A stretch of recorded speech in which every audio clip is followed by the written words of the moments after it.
Assalamualaikum warahmatullahi wabarakatuh. Salam dan bahagia. Pada kesempatan kali ini saya akan menjelaskan salah satu topik dalam mata kuliah Tata Niaga Pertanian, yaitu mengenai margin tata niaga pertanian. Dalam penjelasan kali ini saya akan menjelaskan definisi dari margin, ya. Kemudian juga nanti kita akan menganalisis, menelaah margin tata niaga itu secara grafis, ya. Kemudian kaitannya di dalam proses tata niaga atau pemasaran pertanian. Kita mulai dari yang pertama mengenai definisi. Jadi secara definisi kita bisa melakukan pendekatan pengertian margin tata niaga itu melalui dua sudut pandang. Yang pertama, margin tata niaga ini merupakan perbedaan antara harga yang dibayarkan konsumen dengan harga yang diterima oleh petani. Jadi mudahnya margin tata niaga, margin pemasaran ini adalah selisih harga antara harga di tingkat petani dengan harga di tingkat konsumen. Ini dalam Daily tahun 1958 yang diterangkan lebih lanjut oleh Friedman tahun 1962, dalam bukunya Sudiono tahun 2002. Secara matematis bisa kita tuliskan bahwa margin itu adalah bisa kita tulis sebagai margin itu adalah M,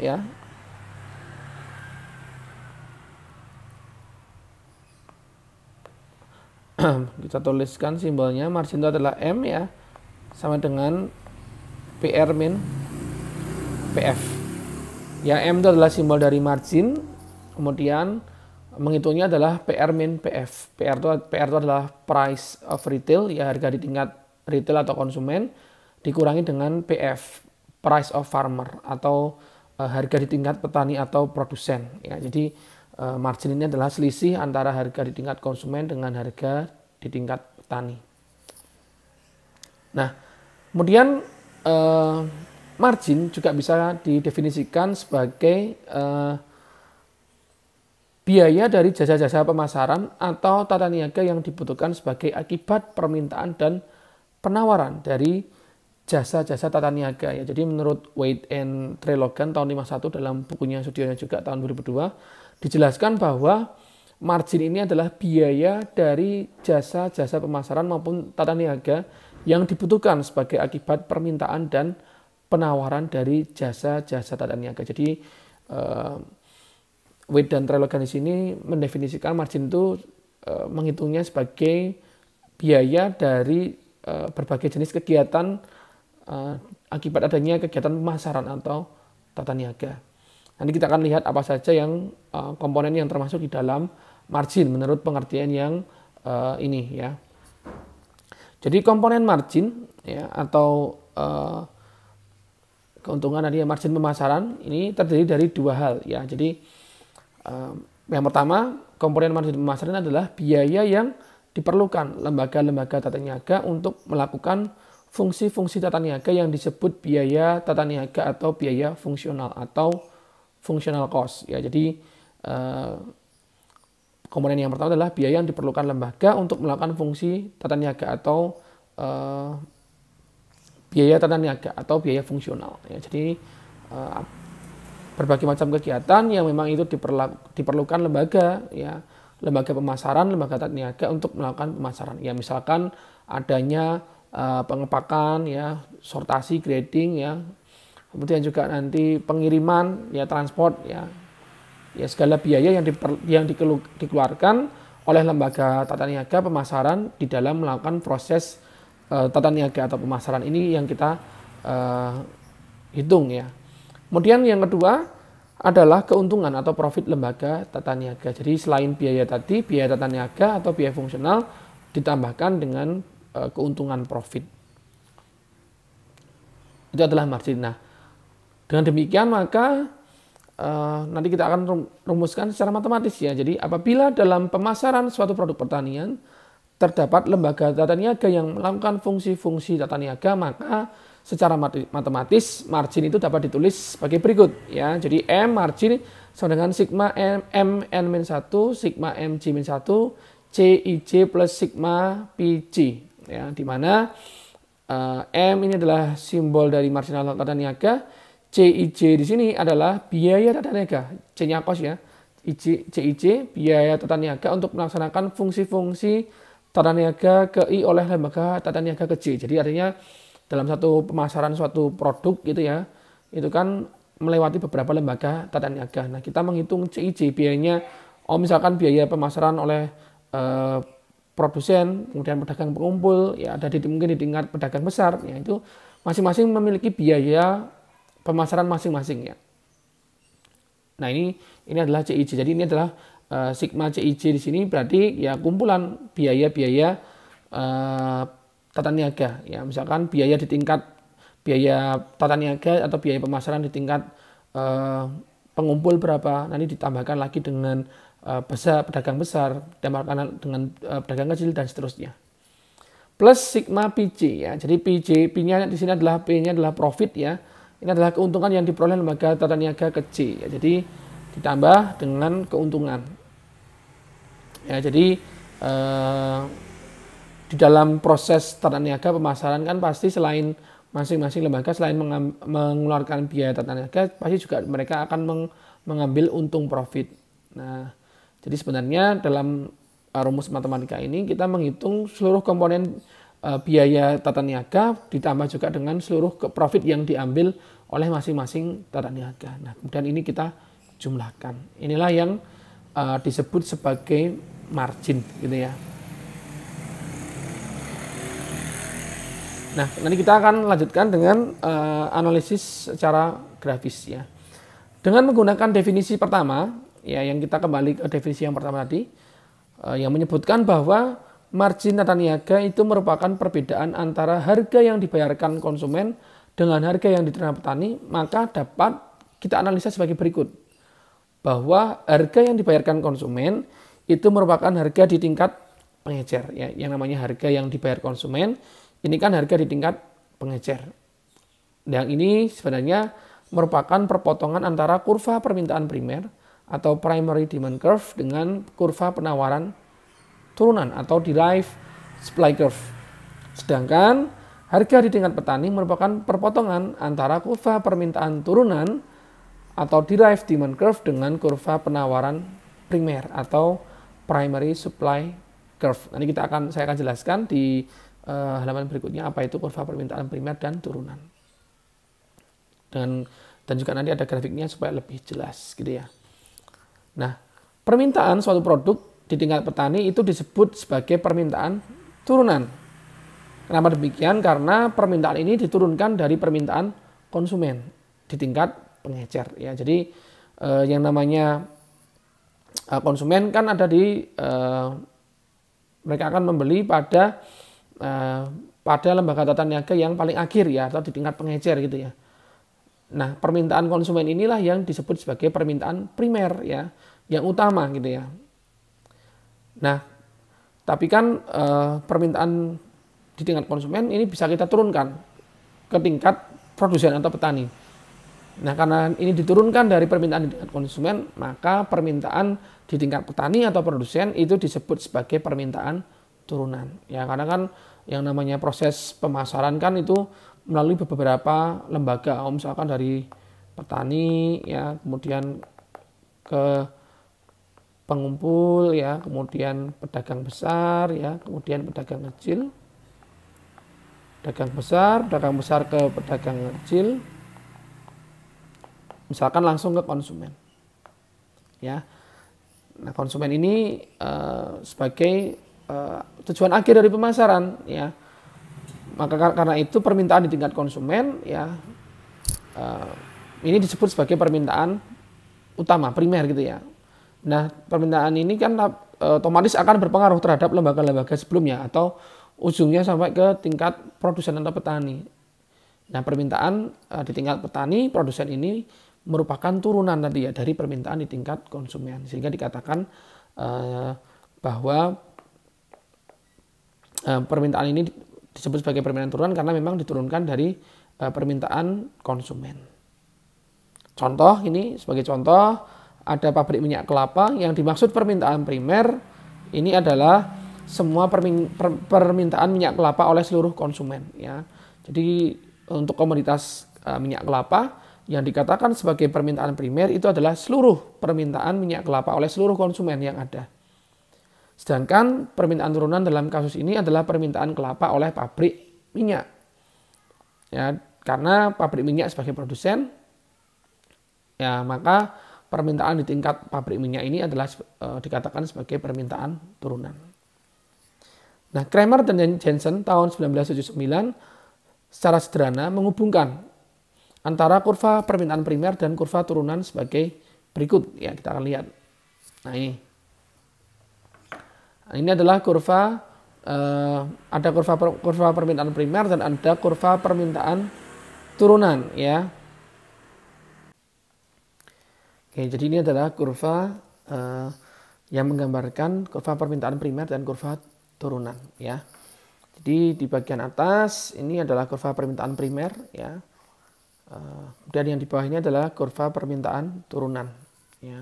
Kurva permintaan primer berarti tadi adalah kurva yang menunjukkan permintaan di tingkat konsumen, sementara kurva permintaan turunan ini permintaan yang menggambarkan permintaan di tingkat produsen atau petani.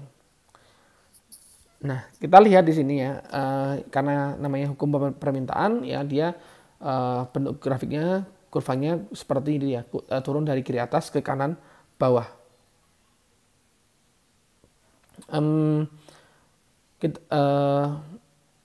Kita lihat di sini ya, di titik Q0 ya, Q0 ini, ya Q0 di sini,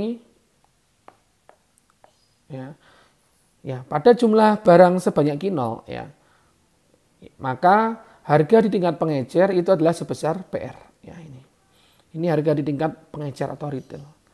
Kemudian pada di tingkat petani pada saat Q0 maka besarnya adalah sebesar PF ya.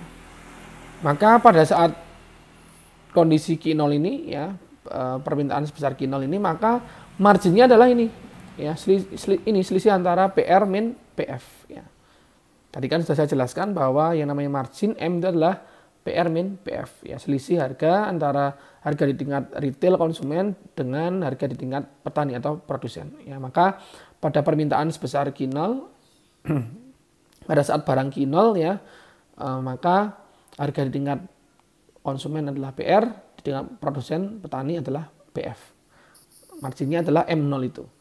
Nah, kemudian apabila barang yang ditransaksikan itu naik ya, bergeser ke kanan di sini, semula Q0 menjadi Q1. Nah, saat Q1 ini maka ya karena hukum permintaan tadi ya, karena harganya turun ya, bergeser di sini. Saat yang ditransaksikan sebesar Q1 maka harga di tingkat konsumen adalah PR ini ya. Sedangkan harga di tingkat petani atau produsen adalah di sebesar PF ya. Maka M-nya adalah M1 di mana ini adalah selisih antara PR min PF ya. Jadi ini adalah bagaimana margin gitu ya, kalau kita gambarkan secara grafis. Jadi dia adalah selisih antara harga di tingkat retail ya dengan atau tingkat konsumen dengan harga di tingkat petani atau produsen ya.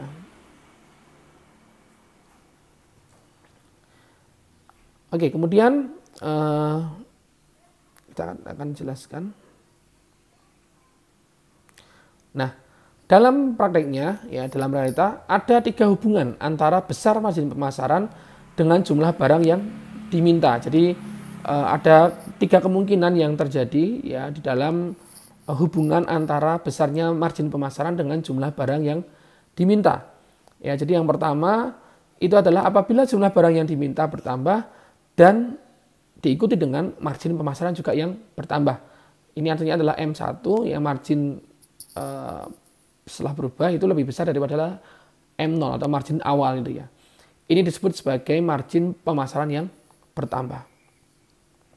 Kalau kita gambarkan, gambarnya kurang lebih seperti ini ya. Jadi kurva permintaan primer ini ya.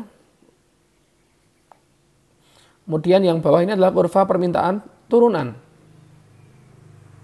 Pada saat Q0 ya, harga di tingkat konsumen adalah PR ini atau di titik A ini.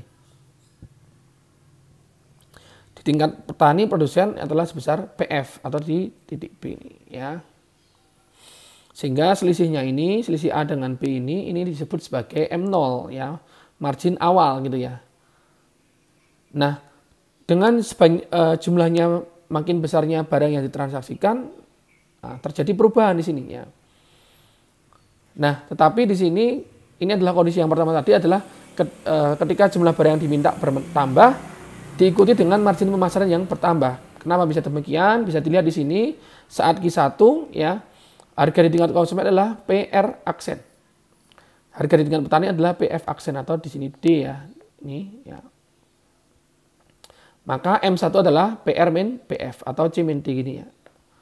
Nah, tetapi di sini marginnya semakin besar ya, karena secara grafis dapat dilihat ini ya, M0 hanya sebesar ini, sementara M1 ya ini lebih jaraknya semakin besar gapnya antara PR dengan PF. Kenapa bisa demikian? Kondisi ini bisa terjadi karena kurva permintaan turunan di sini ya ini berubah ya. Kalau kita bandingkan dengan kondisi awal itu kan sejajar gitu ya dengan kurva permintaan primer gitu ya. Nah, tetapi di sini kurva permintaan turunan itu secara kemiringan slope ini lebih terjal ya.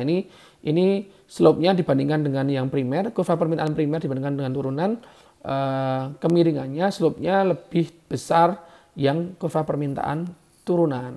Ya, artinya adalah kurva permintaan yang turunan, tingkat turunan ini lebih elastis ya. Jadi permintaannya lebih elastis. Jadi dengan adanya perubahan harga sedikit saja, di tingkat turunan itu semakin besar perubahannya. Nah, otomatis di sini membuat kurvanya itu bentuknya lebih curam gitu ya, grafiknya ya, lebih curam. Nah, sehingga M1 lebih besar dari M0 ya, margin 1 lebih besar dari margin 0 atau saat kondisi awal gitu ya. Ini adalah kondisi yang pertama, jadi sangat mungkin terjadi di lapangan bahwa ketika jumlah barang yang diminta bertambah, tetapi margin pemasaran juga bertambah ya.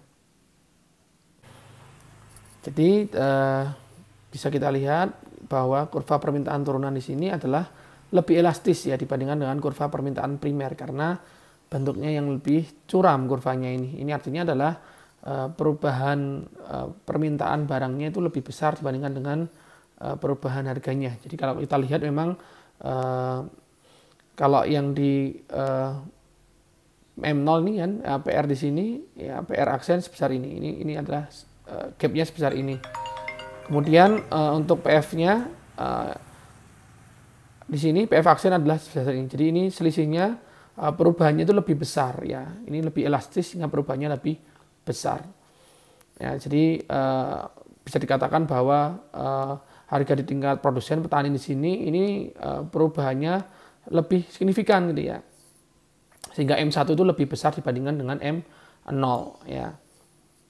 Jadi ini adalah kondisi yang pertama. Jadi jumlah barang yang diminta bertambah diikuti dengan margin pemasaran yang bertambah. Kemudian yang kedua, ini adalah kondisi apabila jumlah barang yang diminta bertambah dan margin pemasaran konstan atau tetap ya. M1 sama dengan M0. Secara kurva ya, ini kurva permintaan primer dan kurva permintaan turunannya ini adalah slope-nya kemiringannya sama ya, ini antara kurva permintaan primer dengan kurva permintaan turunan ini sejajar gitu ya, bentuk kurvanya kemiringannya sama ya. Jadi ini saat Q0 ya, harga di tingkat konsumen PR ini di A ya, kemudian harga di tingkat petani produsen PF ada di besar PFB, sehingga marginnya adalah selisih ini ya, ini adalah M0. Kemudian ketika berubah jumlah yang barang ditransaksikan menjadi sebesar Q1, maka harga di tingkat konsumen berubah menjadi PR. Harga di tingkat petani produsen adalah sebesar PF. Ini marginnya adalah sebesar ini M1 ini ya, selisih antara PR aksen dengan PF aksen. Tapi di sini M0 itu sama dengan M1 ya, besarnya M0 dengan M1 sama. Jadi jumlah barang yang diminta bertambah tapi marginnya juga sama, tidak berubah. Ini karena antara kurva permintaan primer ya di tingkat konsumen itu sama dengan kurva di tingkat permintaan turunan ya di tingkat produsen ya, sehingga M1 sama dengan M0. Kemudian skenario yang ketiga, kemungkinan yang ketiga adalah ini kebalikannya yang tadi, yaitu apabila jumlah barang yang diminta bertambah dan margin pemasaran berkurang ya, M1 kurang dari M0, ini disebut sebagai margin pemasaran berkurang ya. Jadi mula-mula saat Q0 itu harga di tingkat konsumen adalah PR A ini ya. Kemudian harga di tingkat petani PF B ini ya, selisihnya adalah M0. Nah, tapi M1 saat Q1 transaksi Q1 harga di tingkat konsumen PR aksen C di tingkat petani produsen menjadi PF aksen ya. Ini semakin kecil marginnya. Karena apa? Karena kurva karena apa? Karena kurva permintaan turunan di sini ini kurvanya itu lebih landai ya, dia lebih landai ya. Sehingga atau dikatakan lebih inelastis dibandingkan dengan kurva permintaan primer. Jadi besarnya pertambahan permintaan tidak sebesar dengan pertambahan harganya atau selisih harganya gitu ya. Sehingga yang mula-mula selisihnya adalah sebesar ini M0 ya, maka berubah menjadi M1 yang lebih kecil ya, jadi menjadi lebih kecil. Nah, ini adalah kondisi ketiga, yaitu saat margin disebut sebagai margin pemasaran berkurang, yaitu jumlah barang yang diminta bertambah tetapi margin pemasarannya berkurang ya. Jadi yang ditransaksikan makin banyak, permintaannya banyak, tapi margin yang diterima itu berkurang. Ini adalah kondisi yang ketiga. Nah, ini kita lihat dari sisi permintaan. Nanti kita juga akan lihat dari sisi penawaran ya, supaya semakin jelas. Nah, pada sisi penawaran kita jumpai kurva penawaran primer yang disebut sebagai primary supply curve dan kurva penawaran turunan derived supply curve. Artinya apa? Penawaran primer di sini adalah penawaran komoditi pertanian di tingkat petani ya. Jadi yang namanya penawaran itu biasanya di tingkat produsen petani. Nah, penawaran primer ini biasanya berupa penawaran bahan mentah ataupun bahan baku. Nah, penawaran turunan adalah penawaran di tingkat pengecer ya, di tingkat pengecer. Nah, kurva turunan ini merupakan penjumlahan kurva penawaran primer dengan margin pemasaran ya. Jadi kurva turunan ini juga merupakan penjumlahan antara kurva penawaran primer ditambah dengan margin pemasaran. Karena penawaran turunan kan penawaran di tingkat pengecer ya, menghadapi konsumen, sehingga dikatakan bahwa ini adalah penjumlahan antara kurva penawaran primer dengan margin pemasaran. Sebagai contoh ya, pabrik sirup jeruk, maka penawaran primernya adalah penawaran buah jeruk di tingkat petani ya, atau usaha tani ya, atau produsen jeruknya gitu ya, buah jeruknya. Nah, maka penawaran turunannya ini adalah penawaran sirup jeruk oleh pabrik pengolah sirup jeruk tersebut. Kramer dan Jensen tahun 79 secara sederhana menggambarkan hubungan penawaran di tingkat petani dan pengecer sebagai berikut ya. Ya, jadi ini kebalikannya yang tadi. Kalau tadi kita melihat dari sisi permintaan, nah maka ini adalah di sisi penawaran ya. Jadi ini bentuknya adalah kurva penawaran ya, maka dia kurva penawaran itu dari kiri bawah ke kanan atas gitu ya. Ya, yang bawah ini adalah kurva penawaran primer, yang atas adalah kurva penawaran turunan. Nah, saat Q0 ya, maka harga di tingkat konsumen adalah PR atau di titik F ini ya. Sementara harga di tingkat petani produsen adalah di PF atau di titik G.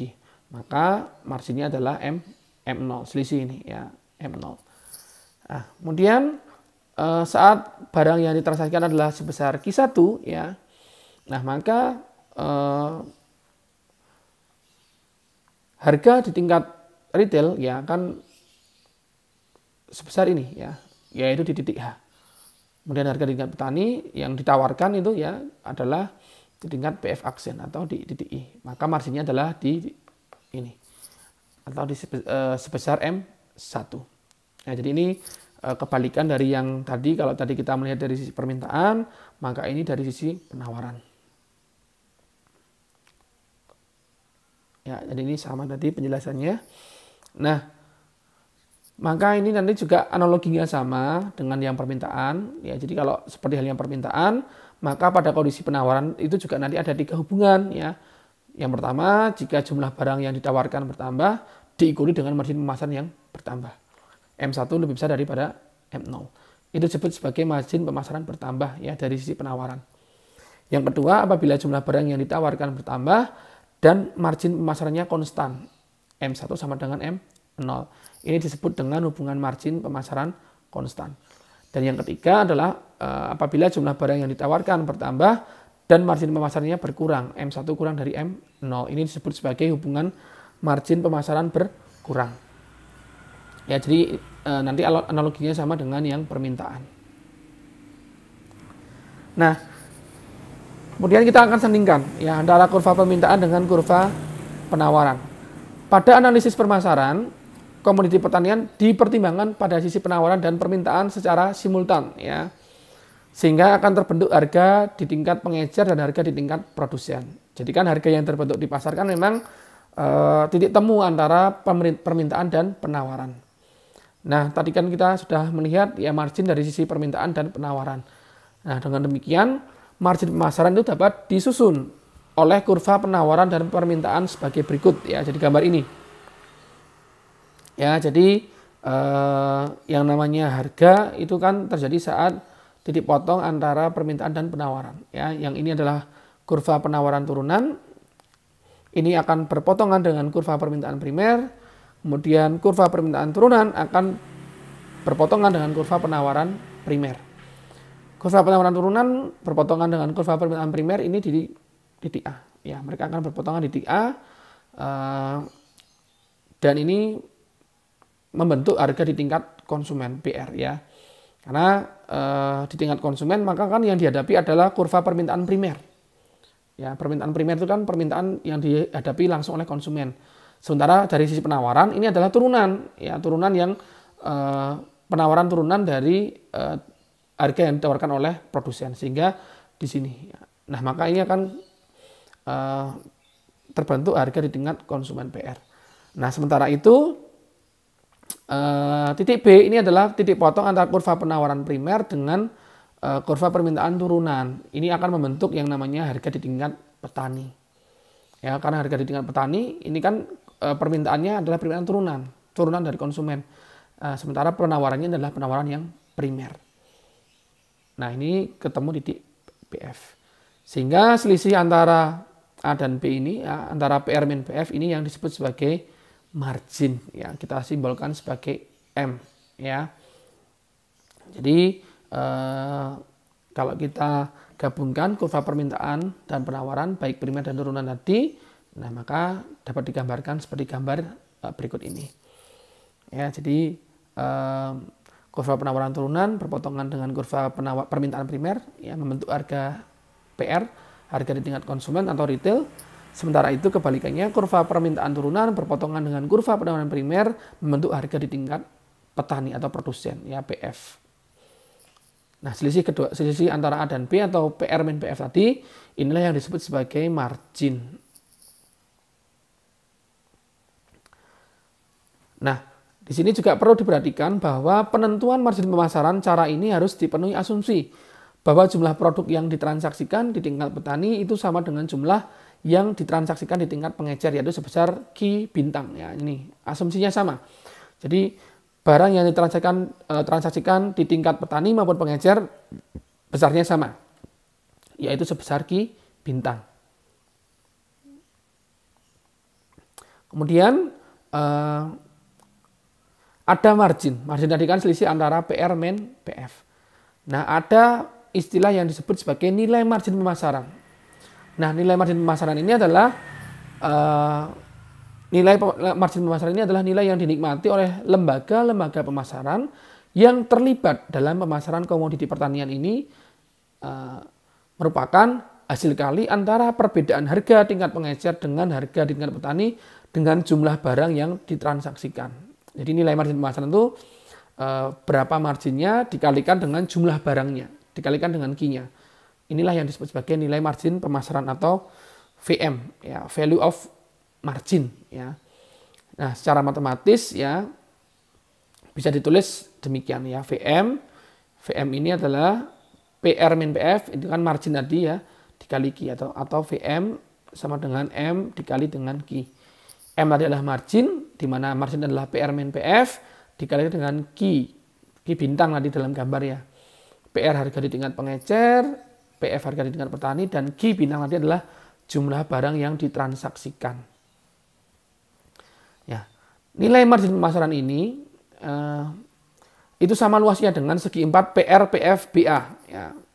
Jadi kalau kita kembali ke grafik ini tadi, besarnya VM itu adalah luasan segi ini, PR, PF, BA. Ya, jadi VM itu sama dengan luas persegi, luas segi 4, maaf, luas segi 4, luas segi 4 PR, PF, BA, ya. PR, PF, BA, ya, atau M dikali dengan Q, ya. Inilah VM, value of margin, atau nilai margin pemasaran. Jadi kalau margin itu kan hanya menghitung selisih harga antara di tingkat konsumen dengan petani. Nah, kalau VM ya nilai margin pemasaran itu dikalikan dengan Q, berapa jumlah barang yang ditransaksikan ya, berapa nilai transaksinya gitu ya. Nah, itulah yang disebut sebagai nilai margin pemasaran.